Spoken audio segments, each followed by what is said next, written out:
Hepinize merhaba arkadaşlar, ben Hakan Çelik. Bugünkü konumuz Orta Doğu'daki ülkeler ve orada gelir gider kalemleri arasındaki dengeler. Bu ülkeler Dubai, Abu Dhabi, Katar, Kuveyt ya da alt taraflarda Umman, Yemen gibi ülkeler. Buralarda asgari ücret ne kadar, ev kiraları ne kadar, elektrik su ücretleri var mı ya da siyasi karışıklık var mı gibi konulara değineceğiz. Hazırsanız başlayalım. Videoya girmeden önce şunu söylemek isterim ki arkadaşlar 2 sene boyunca Kuveyt'te çalıştım. Birçok arkadaşım bu saydığım ülkelerde çalışmaya devam ediyorlar. Bazıları Amerika'da ve Avrupa'da çalışmaya devam etmekte. Üniversiteden önce, üniversiteyle birlikte ve yüksek lisanstan sonra bu ülkelerde çalışma fırsatı buldum. Bu yüzden söylemek isterim ki birçok anlattığım noktada kendi deneyimlerimi ve arkadaşlarımın deneyimlerini de sizlere aktarıyor olacağım. Orta Doğu ülkeleri olarak düşündüğümüz ülkelerden kastım benim Körfez ülkeleri. Örneğin bu ülkelerden Dubai, Abu Dhabi ya da Katar herhangi bir asgari ücret uygulamamakta. Zaten gelir olarak oralarda oldukça yüksek gelirler kazanacağınızı düşünebilirsiniz. Diğer ülkelerin asgari ücretlerini ele alalım.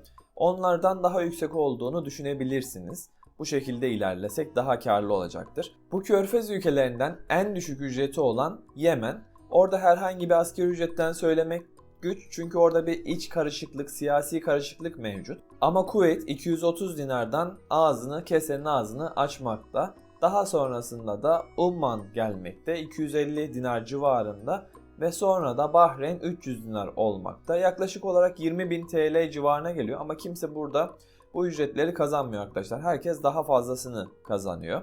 Örneğin ben garson olarak ele alacak olursam Kuveyt 320 dinardan başlıyor en kötü bir restoranı. Tabi bu fiyatlar Türklere özel olan fiyatlar. Çünkü Filipinli, Hintli, Orta Doğulu, Avrupalı ya da Amerikalı aynı ücretleri kazanmıyor. Aynı işi yapıyor olsanız dahi. Örnek vermek gerekirse Türkiye ne dedik? 250-300 dinar bandında bir başlangıç dedik. Bir garsona 320 dinardan başlangıç diyebiliriz. Komi pozisyondaki arkadaşlara 250'den hayatında hiç çalışmamış, yurt dışına ilk kez çıkan kişiler için bu bantları, askerileri tutuyorlar.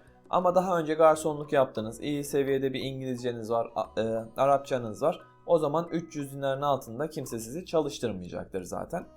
Bunlar da yaklaşık olarak 20-25 bin TL bandına tekabül ediyor şu anki kurda. Yaklaşık olarak yani Türkiye'nin 2 asgari ücretine denk geliyor. Ancak şuna dikkat etmeniz gerekir. 8 saat mi çalıştırıyorlar? 11-12 saat mi çalıştırıyorlar? Bunları gittiğiniz zaman sormanız gerekiyor. Daha doğrusu gitmeden önce sormanız gerekiyor.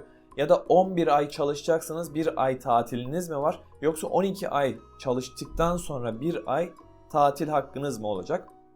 Yani sözleşmenizin detaylarını, çerçevesini tam olarak oturtup ondan sonra gitmenizde yarar göreceksinizdir.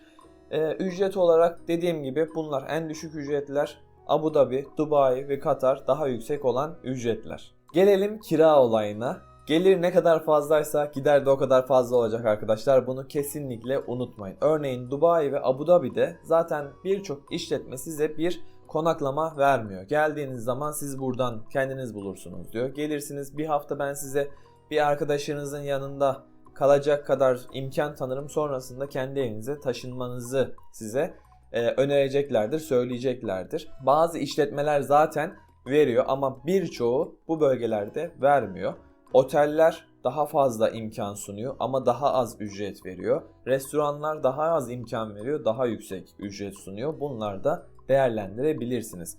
Katar'ın, Abu Dhabi'nin ve Dubai'nin ücretleri çok fazla. Hatta Dubai'yi şöyle düşünün. Belirli bölgeler var. Kimi bölgelerde 1+1 kalacağınız yerler. Buralarda genelde daha düşük maaş alan insanlar kalıyor. 2+1'ler, 3+1'ler, 4+1'lere doğru gidiyor. Kuveyt'te, Bahreyn'de, Umman'da buralarda ise ev kiraları diğerine göre daha düşük. Ben Kuveyt hakkında size şöyle söyleyeyim. Kuveyt İzmir'in yarısı kadar bir yer. Konya'nın 1/3 kadar bir yer hayal edin. Bu bölgede Kuveyt City denilen yerde tabii ki yaşam pahalı. Oralarda gökdelenlerin içinde yaşamak elbette ki pahalı. İstanbul'da nasıl Beşiktaş'ta kalmak pahalıysa orada da o şekilde. Ancak Fahel gibi biraz daha Mahmula denilen yerlerde, personelin yaşadığı yerlerde kira ücretleri daha ucuz. Yemen'i zaten bir önceki siyasi karışıklıklardan dolayı ve şu an savaştan dolayı da elemiş durumdayız. Bu arada şunu en başta söylemem gerekiyordu. Artık videonun ortasına kadar izlemiş arkadaşlar bilinçlenmiş olsun, bilgi sahibi olmuş olsun. Aslında 1,5-2 ay geç kaldınız Körfez ülkelerinde çalışmak için. Çünkü sezon yaklaşık olarak Eylül ayında başlamış oluyor. Orta Doğu'daki birçok yerel halk kış geldiği için ve havaların orada biraz daha ılımanlaştığı için kışın kendi ülkelerinde geçirmeyi tercih ediyorlar. O yüzden de restoranlar daha yoğun oluyor. Garsonlar, komiler ya da aşçılar için birçok iş imkanı bulunmuş oluyor. Bu saatten sonra imkansız mı? Elbette değil. Ancak biraz geç kaldınız.